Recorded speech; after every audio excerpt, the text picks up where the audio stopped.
नमस्कार दोस्तों, मैं विशाल वशिष्ठ आपका स्वागत करता हूं हमारे चैनल पर। दोस्तों, आज फिर से हाजिर हूं एक मोटिवेशन की कहानी लेकर के। दोस्तों, पहले भी कहता हूं, कहीं से गोली खाने से मोटिवेशन नहीं आता, और चैरिटी बिगिंस एट होम वाली जो चीज है, हम खुद अगर ठीक हो जाएंगे तो जमाना भी ठीक हो जाएगा। इसी तरह की एक कहानी आज आपके सामने लेकर के आया हूं। मुद्दे आज रहेंगे गरीब बच्चों के, मूक और बधिर बच्चों के, गरीबों के खानों की योजनाएं, पेंशन कैसे जो है ग्रांटें रुक जाती हैं, और सामाजिक संस्थाएं कैसे उनकी मदद करती हैं। क्या सामाजिक संस्थाओं में घोटाला होता है? ATG टैक्स सेविंग की एक स्कीम है जिसमें दान दिया जाता है, उसमें कैसे घोटाला होता है। तो दोस्तों, आज की वीडियो बड़ी जानकारी और ज्ञानवर्धक होने वाली है। बहुत सारा ज्ञान आपको मिलेगा, वीडियो को अंत तक देखिए। मेरे साथ मौजूद रहेंगे मिस्टर संजय कुमार सिंगला जी, जो कि सेफ इंडिया फाउंडेशन से संबंध रखते हैं। तो आइए दोस्तों, ज्यादा समय ना लेते हुए आपकी मुलाकात करवाता हूं संजय कुमार सिंगला जी से।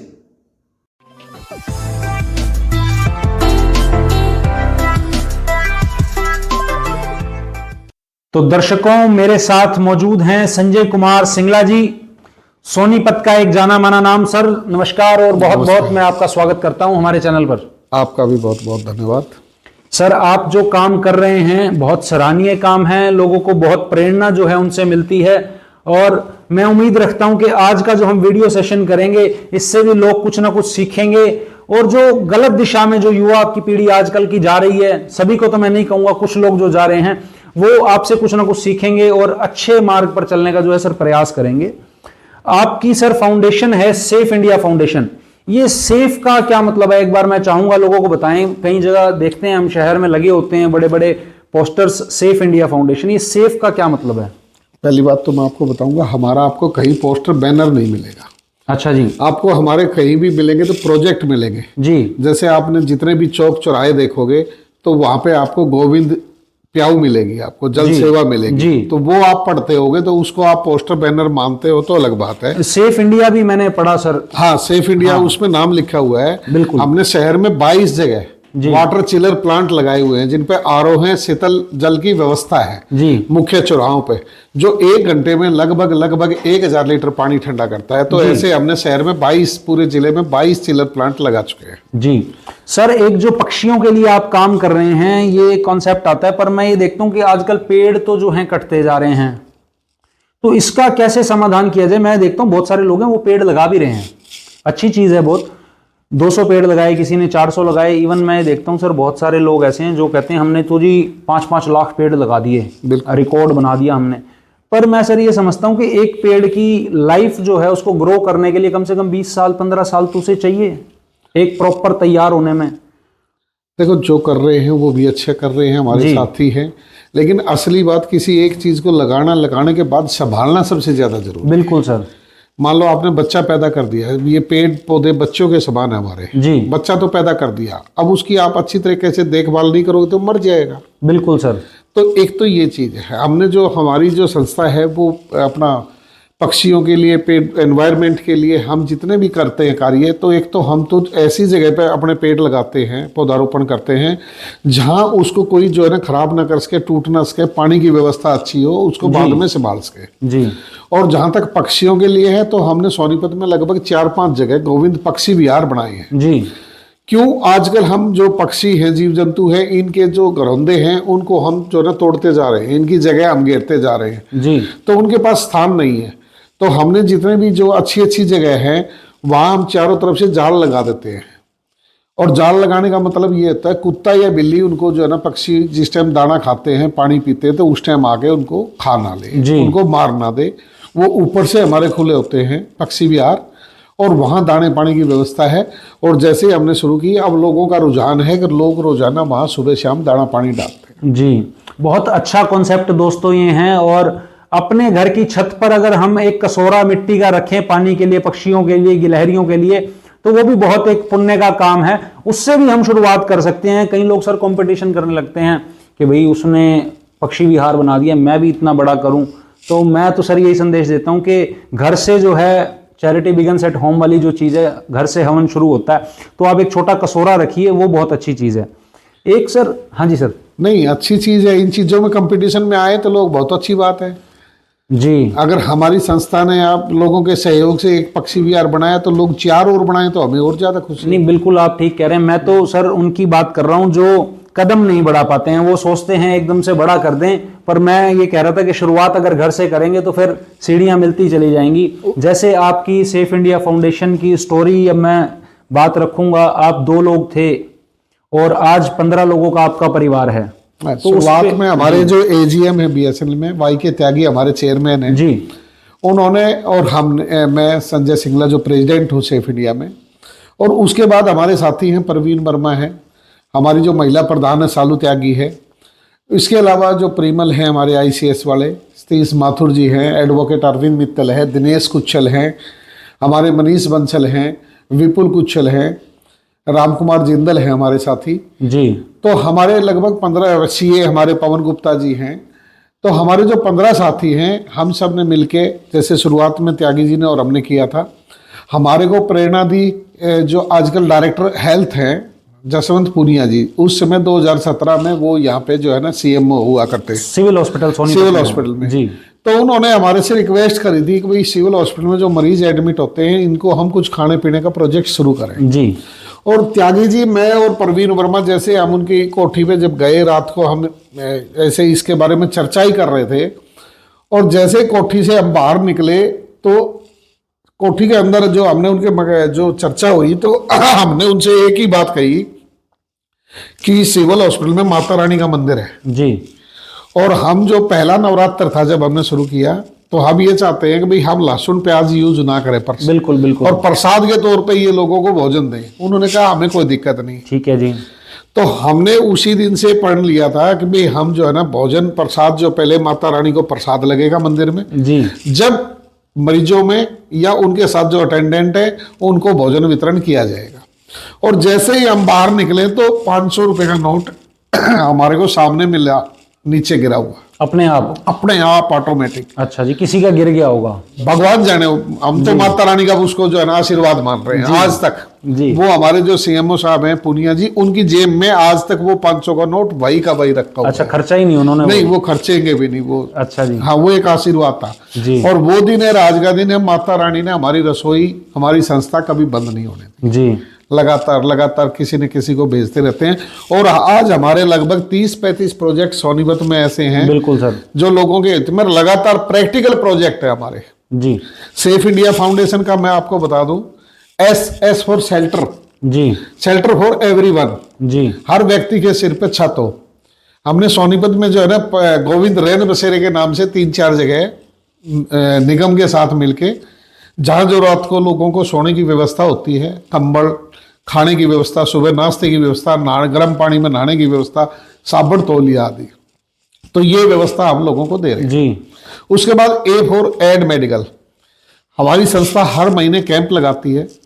ये नहीं कि भाई आज कैंप लगा दिया तो उसके बाद नहीं, लगातार कैंप लगते हैं ताकि मरीजों को दवाइयाँ फ्री दी जाती हैं, रक्तदान शिविर भी लगाए जाते हैं और मतलब अनेक वहाँ लोगों को सहूलियत दी जाती है। और जो हमने तो ये भी कर रखा है कि जो गरीब या ज़रूरतमंद जो पेशेंट हैं, हम हॉस्पिटल, जो अच्छे हॉस्पिटल हैं उनके साथ मिलके उनका बिल्कुल निःशुल्क इलाज भी, लंबा जो इलाज चलता है तो वो भी करवाया जाता है जी। ये नहीं कि भाई आज एक फॉर्मेलिटी की है, ऐसा नहीं है।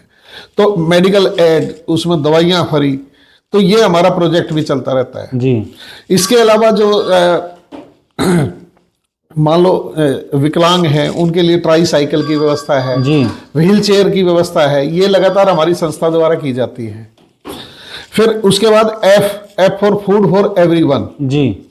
तो हमारी संस्था जो गोविंद रसोई हमारा जो मुख्य प्रोजेक्ट है, तो सोनीपत के सिविल हॉस्पिटल, गन्नौर का सिविल हॉस्पिटल, गोहाना का सिविल हॉस्पिटल, जिसमें हमने गोविंद रसोई की शुरुआत की थी, मरीजों को 3 समय का भोजन दिया जाता है जी। और एज पर जो डॉक्टर डाइटिशियन हॉस्पिटल में है उनकी इंस्ट्रक्शन पर वो सारा भोजन तैयार होता है। शुरुआत में तो हमने मरीजों के लिए किया था, अब उसके बाद जो जितने भी अटेंडेंट हैं उनको भी भोजन की व्यवस्था की जाती है।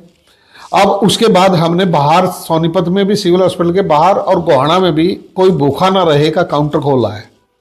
सुबह 9 बजे से लेकर दोपहर 2 बजे तक, शाम को 5 से 8 तक कोई भी वहां आए और भोजन करे निःशुल्क। जी, तो ये बहुत अच्छी व्यवस्था चली हुई है। इसके अलावा यहाँ मूक और बधिर बच्चों का स्कूल है सोनीपत में जी, जहाँ लगभग 75 बच्चे हैं, उनका हॉस्टल है। वहाँ भी तीनों समय की भोजन की व्यवस्था, वहाँ फर्नीचर की व्यवस्था, उनकी ड्रेस की व्यवस्था वो भी संस्था द्वारा की जाती है। बिल्कुल सर। तो E for education, safe India foundation ने गोविंद बुक बैंक के नाम से एक बैंक की स्थापना की है, जिसमें हम जो बच्चे पढ़ लेते हैं उनसे उनकी पुरानी किताबें हम उनसे डोनेशन में लेते हैं और उन पर जिल्द आदि चढ़वाकर जो जरूरतमंद बच्चे हैं उनको वो किताबें फ्री में दी जाती हैं जी। उसमें कंपटीशन टेस्ट की भी, हाई मेडिकल किताबें भी, जिस तरह की भी किताबें लोग हमें डोनेशन में देते हैं उसी तरह की किताबें हम आगे लोगों को उपलब्ध कराते हैं। और इसके अलावा जितने भी, अगर कोई बच्चा ऐसा आ गया और उसके मतलब की किताब वहाँ नहीं है तो हम उसको जो है ना कहीं से अरेंज कराकर उस बच्चे को पढ़ाई के बगैर नहीं रहने देते जी। तो बहुत सुंदर सर आपने बताया, safe, shelter, aid, medical, food, education and environment, बहुत बढ़िया सर आप काम कर रहे हैं। अब सर एक चीज आती है, 15 लोगों का ग्रुप है सर, 15 के 15 ग्रस्त हैं, सारे ग्रस्त हैं, सभी ग्रस्त हैं सर। किसी के घर पेड़ वेड़ का कोई ऐसा तो नहीं है भाई तोड़ लेते हैं पैसे ऊपर से? नहीं, देखो पैसे हम यूं के सारे पैसे हम लगाते हैं नहीं। अच्छा, हम लोगों के सहयोग से लोग हम पे विश्वास करते हैं।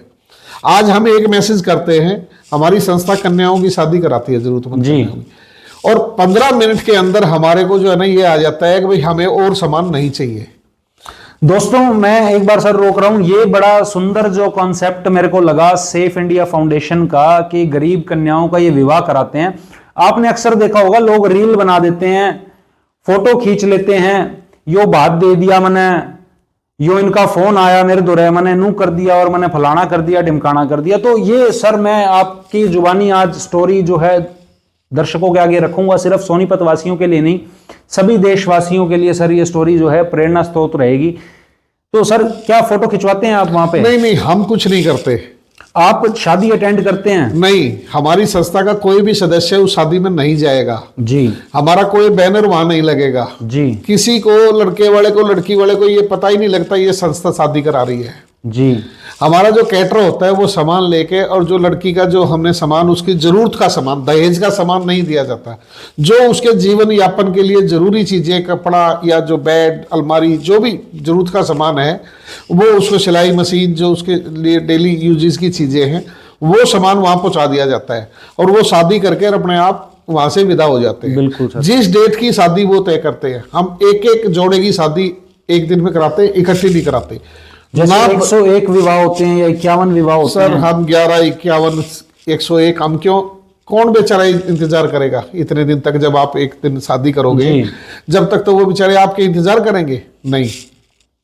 जैसे उनकी शादी निकली, जो कुदरत की भगवान ने उनको देन दी, जो डेट दी, उसी डेट में उनकी शादी होती है, और वो अपना घर अच्छे से बसाएं। ना उस लड़की का, ना उसके माँ बाप का, ना किसी का कोई फोटो होता, ना उनका नाम प्रचारित किया जाता। तो सर ये जो आजकल एक ट्रेंड चला हुआ है भाई, दान देके जो है फोटो खिंचवाते हैं लोग, इसको आप क्या कहेंगे भाई?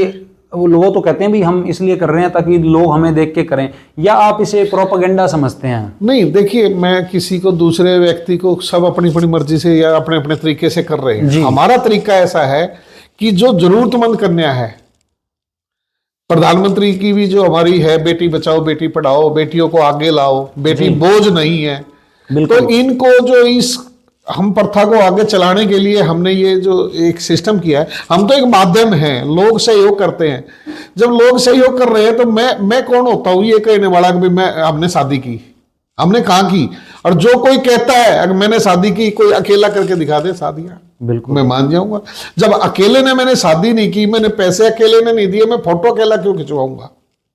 बहुत बहुत सुंदर विचार सर आपके हैं। ये बिल्कुल गलत है। उन बच्चों का नाम, फोटो बिल्कुल प्रचारित नहीं होना चाहिए।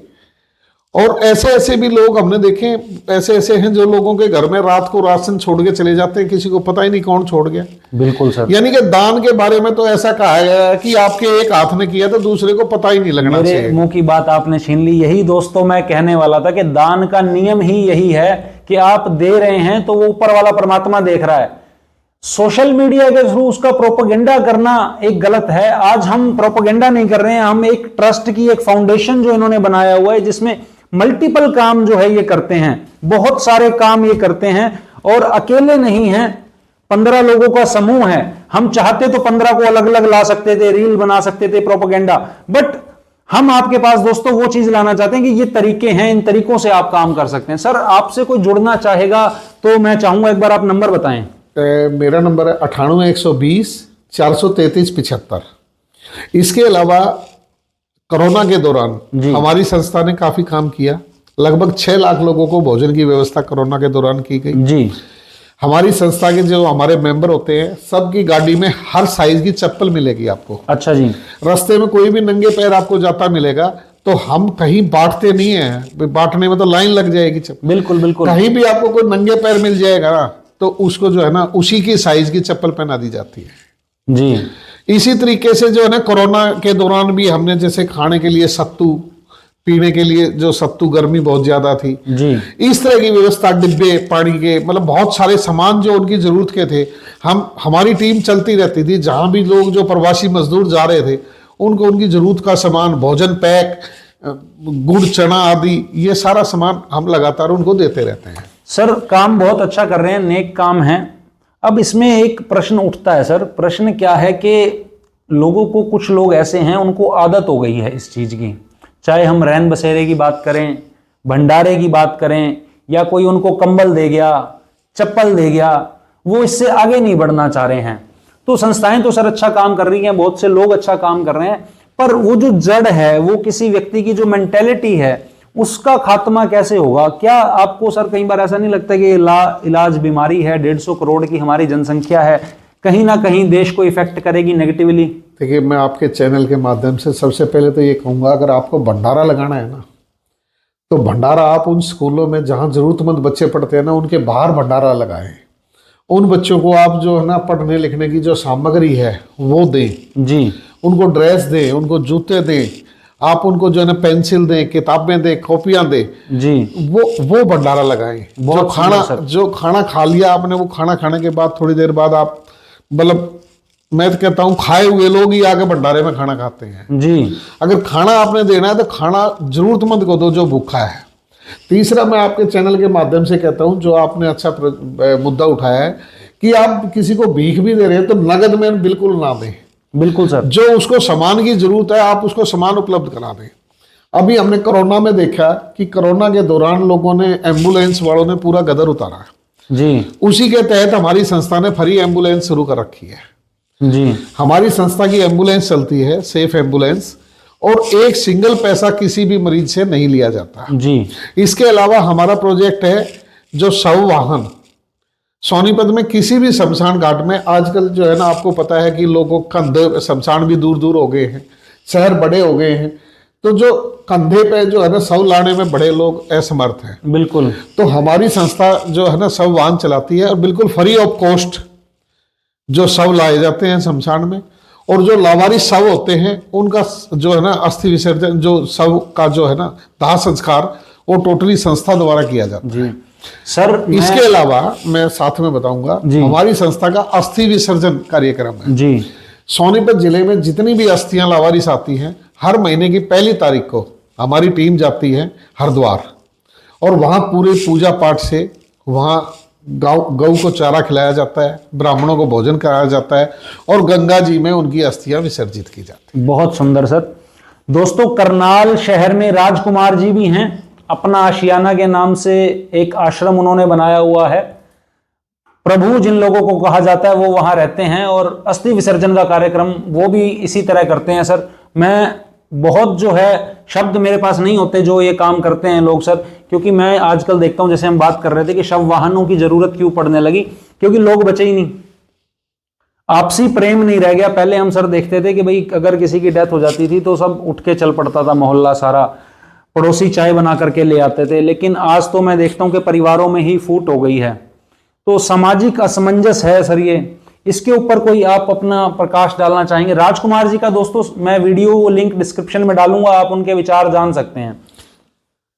हमने तो देखो क्या है कि हम समाज को जोड़ने का प्रयास हमेशा रहता है जी, और हम जो भी प्रोजेक्ट शुरू करते हैं तो उसमें हमारे साथ लोग जुड़ते चले जाते हैं, और इससे लोग एक दूसरे को सीखते भी हैं, प्रेरणा भी लेते हैं। और वो प्रेरणा जैसे जैसे आएगी, हम स्कूलों में भी समय समय पे इस तरह के कार्यक्रम थोड़ा सा करते रहते हैं जी। भाई, जो है ना, उससे लोगों को उसके प्रति थोड़ा सा ज्ञान हो, या कम से कम जिस तरीके से आप अगर निस्वार्थ, कोई भी संस्था अगर निस्वार्थ काम करती है तो उस एक आदमी को या एक संस्था को देख के लोग नेचुरली उसका साथ देते हैं। कोई तन बिल्कुल से सर। देता है, कोई मन से देता है, तो कोई धन से देता है। बिल्कुल सर।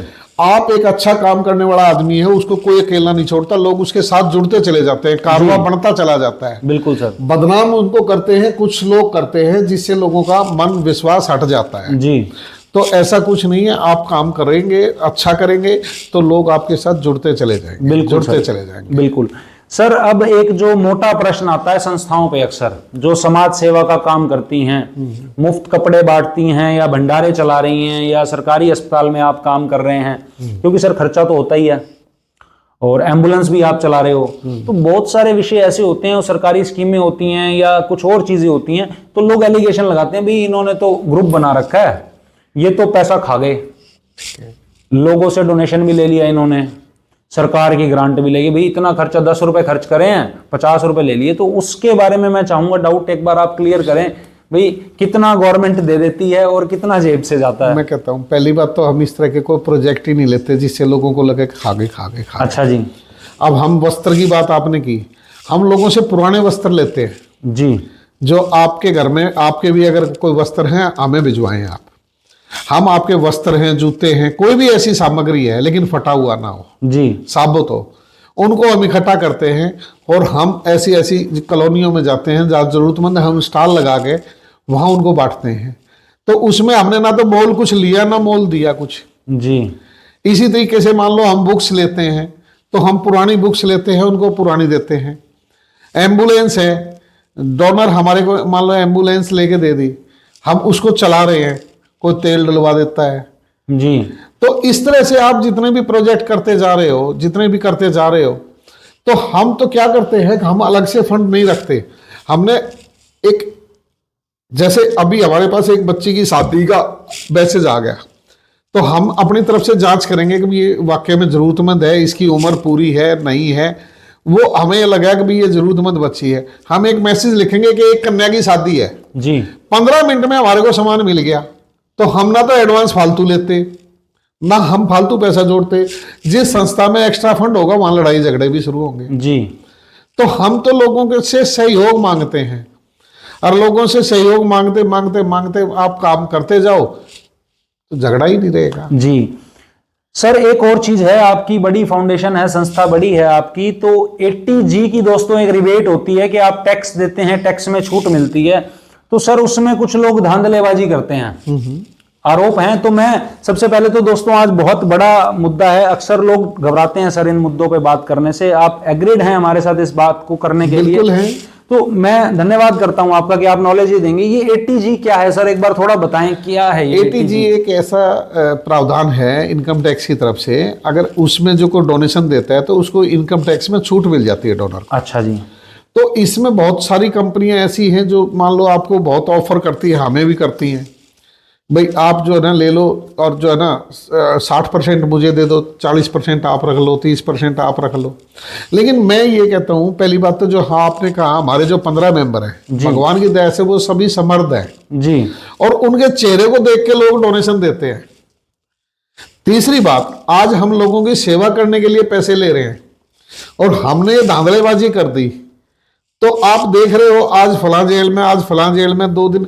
तो जब हमने करनी सेवा है तो हम किसी के लिए क्यों ही गलत काम करें, क्यों जेल में जाने का प्रावधान अपने लिए रखें? बिल्कुल बिल्कुल सर। तीसरी बात, हम कभी भी किसी से डोनेशन कैश या 80G में जिसको छूट चाहिए ऐसा कोई हम लेते ही नहीं। अच्छा जी, ठीक है जी। दूसरी बात, मान लो आज आपको किसी ने 10 लाख का दे दिया, मैं किसी भी संस्था की बात कर रहा हूँ जी, और आपने उसको जो है ना मान लो 50 उसने कह दिया, 10 में से 5 लाख आपने रख दिया, 5 उसको कैश उल्टे दे दिए, आप वो खर्चा कहाँ से दिखाओगे? जी आप झूठे सीधे बिल लगाओगे, कुछ इस तरह से करोगे, जी, 2 दिन आगे पीछे चल के आपकी पोल खुलेगी। तो आपने जो इतने सालों में कमाया वो 1 मिनट में जीरो हो जाएगा। तो कुछ संस्थाएं सर करती भी हैं ऐसा। ये प्रश्न जनता से मेरे पास आया कि जैसे मैं मिला संस्थाओं वो के कुछ संस्था लोग- नहीं करती। जी देखो मैं बताऊंगा, वो काम करने वाली संस्था नहीं करती। बहुत सारी संस्थाएं जो रजिस्ट्रेशन करा के, पॉलिटिकल पार्टियों में भी ये काम होते हैं। फर्जी संस्थाएं एक तरह से। फर्जी संस्था आप कह सकते हैं, वो प्रैक्टिकल संस्था कोई भी आप जो काम करती मिलेगी। मैं 90% कहता हूं जो प्रैक्टिकल वाकई में सामाजिक सेवक लोग हैं जिन्होंने वो रजिस्ट्रेशन कराई है, वो इस तरह का काम नहीं करती। जिन्होंने पर्सनल खोल खोल के वो करते हैं, उन्होंने धंधा बना रखा है। जी अच्छा, सर एक कॉन्सेप्ट और मैं आपके साथ शेयर करना चाहूँगा और जनता तक भी हम जानकारी पहुँचाएंगे। आपका तजुर्बा है और काम भी आप कर रहे हो, दुनिया देखी है आपने। आजकल एक ट्रेंड चल गया है, छोटे छोटे बच्चे जो हैं भीख मांगने लगे हैं। और मैं किसी भी समाज सेवक से मिलता हूं तो मैं ये प्रश्न जरूर उनके पास रखता हूं कि उनकी नज़र में इसका क्या उपाय है। तो मैं सेम आपसे जानने का प्रयास करूंगा कि आपको क्या लगता है इस पर काबू कैसे पाया जा सकता है। ये हमारे देश का दुर्भाग्य है और इसके लिए मैं सबसे अपील करूंगा, किसी भी बच्चे को या बड़े को कोई भी भीख मांगता हो तो कैश बिल्कुल ना दें आप, और उसको खाने की वस्तु दिला दें आप। क्योंकि ये इस तरह का एक बिजनेस भी होने लग गया है। बहुत से जो गैंगस्टर हैं वो उन बच्चों को जो है ना भीख मंगवा के और उनसे पैसे भी छीन लेते हैं। उन बच्चों के अंग भंग भी किए जाते हैं ताकि उन पे कोई दया दिखा के ज्यादा भीख दे सके। तो आप और हम इसके लिए सबसे बड़े जिम्मेवार हैं। अगर हम उन बच्चों को कैश देना बंद कर देंगे तो उन बच्चों की जान भी बच सकती है, उनके अंग भंग भी बच सकते हैं। बिल्कुल सर। खाने की चीज खिला दी तो जो गैंगस्टर है उससे क्या छीन लेगा उस बच्चे से। तो कैश बिल्कुल बंद देना करें। आपको अगर कहीं लगता है तो जरूरतमंद को आप उसकी जरूरत का सामान दिला दें। और मैं इसके बाबत तो सरकार से और पुलिस से बार बार हम अपील करते हैं, यहां भी करते रहते हैं, मैं फोटो भी भेजता रहता हूं कि इस तरह के जब भी कोई हो तो उस पर कार्रवाई होनी चाहिए। किसी चौक चौराहे पे जो बच्चे भीख मांगते हो उनको रोका जाना चाहिए, ताकि किसी भी गैंग वाले को या किसी माँ बाप को जो ऐसे जरूरत मंद कह लो या उनकी मजबूरी कह लो वो अपने बच्चों से भीख मंगवाते हैं, तो ये सरकार की तरफ से भी रोका जाना चाहिए। सर रैन बसेरे की जो बात आती है, वहां पर जो लोग ठहरते हैं वो हट्टे कट्टे लोग भी होते हैं सर। कई बार मैं मानता हूं कि एक आधी बार किसी की मजबूरी है, किसी की बस छूट गई, ट्रेन छूट गई, रात भी रात आ गया, वो एक अलग कॉन्सेप्ट हो जाता है। लेकिन वहां भी मैं देखता हूँ बहुत से लोगों को आदत पड़ गई है, वहां रहते हैं वो। देखिए, अगर आप इस तरह से सोच के चलने लगे तो आप कुछ भी नहीं कर पाओगे। अगर अब जैसे हमने रसोई का प्रोजेक्ट चला रखा है, अब हमने तो ये सोच के चलाया कि सिविल हॉस्पिटल में जो भी आएगा वो जरूरतमंद मरीज आएगा। जिसके पास जरा सा भी पैसे की पोजीशन है तो वो प्राइवेट हॉस्पिटल में चला जाता है। तो सरकारी में जो आएगा तो जरूरतमंद है, तो उसके लिए भोजन की व्यवस्था। अब वहां आने के बाद हमारे पास कोई ऐसी मशीन नहीं है कि हम चेक करें ये जरूरतमंद है कि नहीं है जी। कहीं तो आपको विश्वास करना पड़ेगा। ऐसे ही हम जो सरकारी स्कूलों के बच्चे हैं वहां जाके जो हम जो सहूलियतें देते हैं, ड्रेस, जूते, कापी, सामग्री देते हैं उनको, तो क्योंकि जिस बच्चे के या जिस माँ बाप के पास पोजीशन है तो वो प्राइवेट में पढ़ाएगा उसको। सरकारी में कोई आएगा तो जरूरतमंद आएगा। अब वहां भी हम कहें कि भाई नहीं, कोई सरकारी में कोई अच्छी नौकरी वाला भी बच्चा पढ़ा रहा है तो देखो उसमें हम कुछ नहीं कर सकते। ठीक है सर, इस बात को मैं मान भी लेता हूं। तो अब एक चीज और आती है कि जैसे आपने बताया ट्राइसिकल भी बांटते हैं आप। हाँ जी, व्हील चेयर तो भी। मैंने ऐसे विकलांग भी देखे हैं सर जिसका हाथ नहीं है पर वो केले बेच रहा है। ये बात कहीं ज्यादा दूर की नहीं है, अपने ही बाजार में मैंने देखा है। और एक ट्राइसिकल पे बैठा हुआ हट्टा कट्टा आदमी है, वो काम नहीं कर रहा, वो पैसे मांग रहा है। ये सोच कैसी बदली जाएगी? अगर ये सोच सर बदली नहीं जाएगी तो मैं ये तो कहता हूँ आप लोग अच्छा काम कर रहे हैं, बहुत सारी संस्थाएं अच्छा काम कर रही हैं, पर इसका जो नाजायज फायदा उठा रहे हैं लोग, उनका क्या? देखो, इसमें सरकार को आगे आना पड़ेगा। क्या अपील करते हैं प्रशासन से? प्रशासन से तो बहुत सारी अपीलें हैं लेकिन कोई सुनने वाला नहीं है। हम यहाँ जो है ना, हर सप्ताह हमने एक चला रखा है, स्वच्छता का अभियान चला रखा है। हमने क्या कर रखा है, जितने भी सोनीपत में महापुरुषों के चौक चौराहे हैं, हर रविवार को सुबह 7 बजे हमारी टीम जाके उनको बाकायदा वहाँ पे पोस्टर बैनर आदि उतार के उनको धो के और वहाँ माल्यार्पण किया जाता है महापुरुषों की प्रतिमाओं पे। और हम बार बार जो है ना प्रशासन से ज्ञापन दे चुके हैं कि ऐसी जगह पे, इन महापुरुषों के चौकों पे जो लोग पोस्टर बैनर आदि लगाते हैं उन पे कार्रवाई की जाए। लेकिन प्रशासन ने एक सिंगल के ऊपर भी वो कार्रवाई आज तक नहीं की। बड़ा दुख होता है। और करते कौन है? जो हमारे चुने हुए लोग हैं, नेता लोग हैं, वही बैनर लगाते हैं, वही पोस्टर लगाते हैं, उनको शर्म नहीं आती। जी। तो आप जो आप अनपढ़ गवार गरीब लोगों के लिए तो आप कर रहे हो, उनके लिए जागरूकता चलाओ। ये जो पढ़े लिखे हैं, जो हमारे देश का भविष्य, जो नेता बनना चाह रहे हैं, उनको कौन समझाए, उनको कौन जागरूक करे? नेता कहाँ ज्यादातर पढ़े लिखे होते हैं सर? नहीं मतलब वो तो कह रहे ना, देश चलाने की कैपेबिलिटी है उन पे। मैंने सर कहीं सुना था कि भाई जो एमबीए कर लेता है वो सीईओ बन जाता है, सीईओ बन गया। जो उससे नीचे वाला है वो अकाउंट्स का काम करेगा, उसका कोई सीए बन जाएगा, कोई उनके केस संभालेगा, वकील बन जाएगा, कोई उनके पास चपड़ासी होगा जो पानी पिला रहा होगा, लेकिन जो सबसे नीचे होता है वो नेता बन जाता है। नहीं, ऐसी बात नहीं है। देखो, पढ़े लिखे लोग भी नेता बन रहे हैं, लेकिन सोच की जो बात है ना, अपने पब्लिसिटी ज्यादा दिखाने के लिए, पैसा ज्यादा खर्च करने के लिए, लोगों को दिखाने के लिए वो अच्छे अच्छे चौक चौराहों पे बैनर पोस्टर आदि ये लगाते हैं, पब्लिसिटी करने के लिए। तो देखो, सरकार को उसको रोकना चाहिए जी। तो ये, और सरकार की मजबूरी अफसरों की है कि उनको पता है आज नहीं तो कल ये फिर नेता बन के तेरे ऊपर काम करेगा जी। तो वो ये दुर्भाग्य है इस देश का। पढ़े लिखे जो है वो व्यर्थ है पढ़ाई, ऐसा कह रहे हैं तो हम है ना, हमने और कई ऐसे मुद्दे उठाए हैं।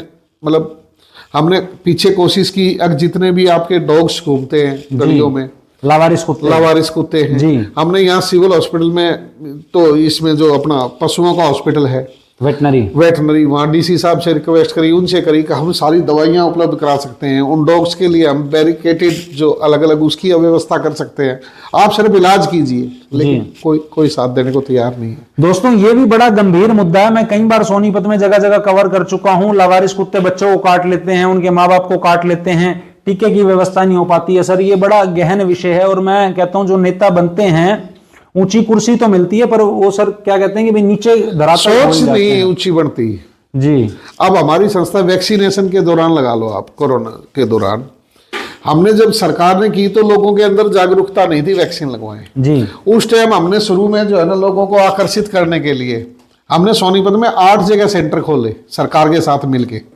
और उनमें हमने जो है ना सैनिटाइजर, उन लोगों को जो ना, बुजुर्गों को, जो हमारे दोस्त की लैब है उसमें उनके टेस्ट फ्री, और हमने उसमें फ्रूटी फ्री, इस तरह के ऑफर उनको दिए जी। प्लस डे 1 से हमने जो हमारी एम्बुलेंस है उसमें एक टीम तैयार की, जो भी कोई बीमार आदमी जो घर से नहीं आ सकता, बुजुर्ग आदमी जो आने के सेंटर पे नहीं आ सकता, उनको घर घर जाके वैक्सीनेशन हमने करवाई जी। और मतलब लगातार लगभग पूरे इंडिया के अंदर चैलेंज करता हूं कि सेफ इंडिया फाउंडेशन ने प्रशासन से मिलकर सोनीपत में जितनी वैक्सीनेशन कराई वो अपने आप में रिकॉर्ड है। किसी संस्था ने गवर्नमेंट के साथ मिलकर इतनी वैक्सीनेशन कभी भी नहीं कराई। बहुत जबरदस्त काम सर आप कर रहे हो। उस दौरान जिस तरीके से ऑक्सीजन पे ब्लैक था जी, हमने लगभग जो है ना 60 ऑक्सीजन कंसंट्रेटर परचेज कराए, और वो ऑक्सीजन कंसंट्रेटर उस टाइम तो लोगों को फ्री में दिए।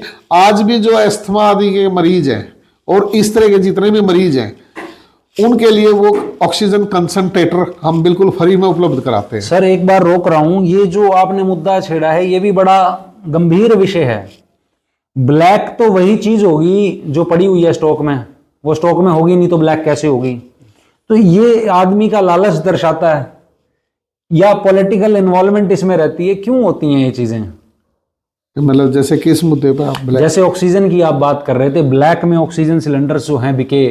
नहीं, उसका देखो दो चीजें थी कि एकदम से किसी को नहीं लगता था इतनी ऑक्सीजन की जरूरत पड़ेगी जी।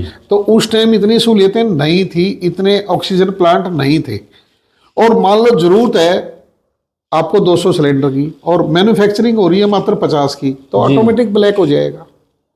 आप घर में ही लगा लो। लेकिन मजबूरी का फायदा भी तो उठाना हुआ। हाँ, ये तो देखो एक बात सुनो, जल्लाद तो हमारे समाज में हर जगह है, नीचे से लेकर ऊपर तक। ये तो आप किसी भी चीज पे ले लो, जो कोरोना का इंजेक्शन था इमिडासिविर वगैरह, वो कितना ब्लैक में बिका जी। आप किसी भी चीज में जो इंस्ट्रूमेंट थे उस टाइम कोरोना के दौरान, जो ग्लव्स थे और चीजें थी, ये मास्क थे, आप बताओ कितने महंगे महंगे बिके हैं वो जी। हमने तो अपने कपड़े के मास्क बनवा के लोगों को फ्री में डिस्ट्रीब्यूट। बिल्कुल सर, सैनिटाइजर बड़े महंगे बिके हैं। तो दोस्तों, ये कुछ गंभीर विषय आज हमने जो है डिस्कस करे हैं, सेफ इंडिया फाउंडेशन के बारे में आपको बताया है। और दोस्तों, विकलांगता की हम बात कर रहे थे तो हमारे चैनल पे एक वीडियो आपको मिलेगा, उसका लिंक मैं डिस्क्रिप्शन में डाल दूंगा। विकलांगता शरीर से नहीं दोस्तों, मानसिक तौर पर भी होती है। वो एक व्यक्ति की कहानी है, आप देखें तो आपके शरीर में ऊर्जा कण कण में भर जाएगी। जरूर उस वीडियो को देखिएगा। और आज के मैं समझता हूं दोस्तों जो हमने विषय लिए सर, मैं बहुत बहुत आपका धन्यवाद अब करता हमने हूं। जो है ना सोनीपत के सौंदर्यीकरण के लिए भी, जैसे आप सोनीपत के एंट्री पॉइंट पे आओगे, हमने भारत माता द्वार बनाया हुआ है सेफ जी। इंडिया का, सिविल हॉस्पिटल के कॉर्नर बिल्कुल बिल्कुल सर। जहां भारत माता की आपको पूरे मानचित्र मिलेगा। सोनीपत में हमने जो है ना 3 जगह एक तिरंगा चौक का स्थापना की हुई है जहां भारत माता की प्रतिमा लगाई हुई है और 71 फुट ऊंचा तिरंगा। जी ऐसे आप कोर्ट परिसर में जाओगे, वहां भी तिरंगा परिसर है, जी। वहां 51 फुट ऊंचा तिरंगा। और शहर में अलग अलग स्थानों पे जहां भी आपको जो कहीं भी सेफ इंडिया का कोई भी प्रोजेक्ट मिलेगा, वहां आपको तिरंगा लहराता दिखाई देगा। जी।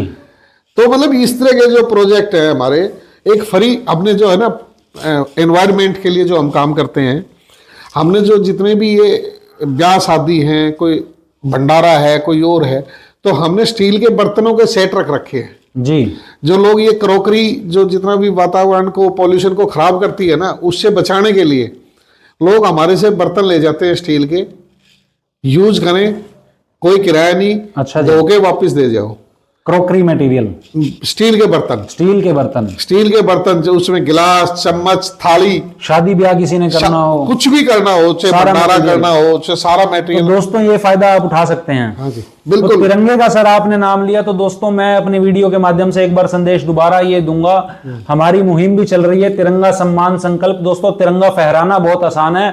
26 जनवरी 15 अगस्त को हर व्यक्ति के अंदर जो है ना देशभक्ति जाग जाती है, जगह जगह तिरंगे झंडे फहराए जाते हैं, लेकिन फिर भूल जाते हैं सर उनको, वो फट जाते हैं, मैले हो जाते हैं, खंडित हो जाते हैं। दोस्तों तिरंगा हमारे देश का मान सम्मान प्रतिष्ठा का प्रतीक है, उसका सम्मान करें, हमारे देश को रिप्रेजेंट करता है। खंडित तिरंगा कभी ना फहराएं। आपके चैनल से मैं एक और करूंगा, हमारी एक प्रोजेक्ट और है मूक और बधिर बच्चों के लिए। जी। यहाँ पे स्कूल है, उस स्कूल में जो है ना हमने जो सेफ इंडिया द्वारा वहाँ रसोई, जो बच्चे लगभग 75 बच्चे एडमिट हैं, हॉस्टल भी हैं, जो बच्चे बोल भी नहीं सकते, सुन भी नहीं सकते, डीफ एंड डम जिनको बोला जाता है। अब मैं आपको बताऊंगा, आप सरकार की बातें कर रहे हो, तो सरकार की उनको ग्रांट कई कई साल तक के पैसे रुके हुए हैं। कारण क्या रहते हैं, क्यों रुक जाती हैं सर ग्रांटें? ये क्या समझ बताऊं, जो लोग इनको डील करते हैं, मैं कहता हूं उनको मतलब शर्म नहीं आती कि ऐसे बच्चों की भी उसकी ग्रांट को रोक लेते हैं वो लोग। अब क्यों रोक लेते हैं इसको मेरे कहने की जरूरत नहीं है। फंड सर रिलीज हुआ ऊपर से, सपोज उदाहरण के तौर पे हम बात करें, 1 लाख रुपए कहीं के लिए रिलीज हुआ, तो पैसा तो रिलीज कर दिया गया, बट वो रुक कहाँ जाता है, कहाँ वो नीचे कैसे नहीं पहुंच पाता? वो देखिए ये गवर्नमेंट का है, लेकिन मैं कह रहा हूँ रोकना है तो आप ऐसी ऐसी चीजें, विधानसभा का फंड रोको ना आप। बिल्कुल। इन मूक बधिर बच्चों का फंड रोक रहे हो जी। मतलब शर्म की बात है। जो जिनको भगवान ने ही मार दिया पहले, फिर सरकार ने एक स्कीम बना रखी, उन बच्चों को पेंशन दी जाती है। उन बच्चों की पेंशन वो माँ बाप बेचारे जरूरतमंद है, वो गरीब हैं, वो ले जाते हैं। तो उन बच्चों का तो कोई नहीं है ना, भगवान ने भी पहले मार दे दी, फिर माँ बाप ने उनकी पेंशन ले ली, और उसके बाद उन बच्चों को कौन पालेगा? जी। ये सामाजिक संस्थाएं नहीं हो, इस तरह के लोग नहीं हो, तो फिर तो उन बच्चों का कोई, तो ये लोग संभाल लेते हैं। अब हमने वहाँ हालात देखे, तो हालात देखने के बाद हमने वहाँ पे जो तीनों समय के भोजन की व्यवस्था, वहाँ फर्नीचर आदि की व्यवस्था, उन बच्चों को हम कुछ न कुछ सिखाने के लिए, ताकि आने वाले समय में वो अपना जीवन यापन उससे कर सके। जी। उनकी ड्रेसेज आदि, जूते आदि, इस तरह का हमारा प्रोजेक्ट वहाँ भी चला हुआ है। तो बहुत अच्छे सर आप काम कर रहे हैं, और मैं समझता हूं कि लोग आज की वीडियो से प्रेरणा लेंगे। तो दोस्तों जल्द मिलेंगे आपसे अगली वीडियो में, तब तक के लिए मैं आपका बहुत बहुत शुक्रगुजार हूं। वीडियो को शेयर कीजिए ज्यादा से ज्यादा, आपका एक शेयर किसी व्यक्ति का माइंडसेट, किसी की जिंदगी बदल सकता है। दोस्तों मैं तो यही कहूँगा, आपके चैनल के माध्यम से लोगों से यही अपील करूँगा, किसी न किसी के माध्यम से बस मदद करते रहो, अपने आप कारवा बनता चला जाएगा। धन्यवाद सर।